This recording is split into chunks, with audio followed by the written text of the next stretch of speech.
പഴയ കാലത്തിരുന്നിട്ട് പുതിയ കാര്യങ്ങൾ ശരിയല്ല എന്ന് പറയുന്നവരെ ഇപ്പോ അമ്മാവൻ തന്തവൈബ് എന്നൊക്കെയാണ് പുതിയ തലമുറ വിളിക്കുന്നത്. അതൊക്കെ ഞാനൊരു കാര്യം ചോദിക്കട്ടെ, പഴയ കാലഘട്ടക്കാരെ അമ്മാവനെന്ന അപ്പൂപ്പനെന്ന് എന്ത് വേണം വിളിക്കട്ടെ, ഈ പുതിയ ഈ 2K ചിൽഡ്രൻസ് എന്ന് പറഞ്ഞ ആൾക്കാരാണല്ലോ, അവര് എന്താണ് കണ്ടുപിടിച്ചേക്കണത്?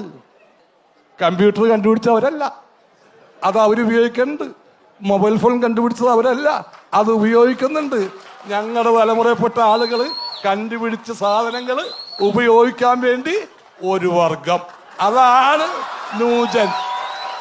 ഇവര് പറയട്ടെ, ഇവര് കണ്ടുപിടിച്ചിട്ടുണ്ട്. ഗേസ്, ഇവിടെ നല്ല ചായ കിട്ടും ഗേസ്, ഉണ്ടമൊരു കിട്ടും ഗേസ് എന്നല്ലാതെ ഞാൻ ഇന്നത് കണ്ടുപിടിച്ചു, ഈ തലമുറ കണ്ടുപിടിച്ചു ഒന്ന് പറഞ്ഞതാ നിങ്ങള്.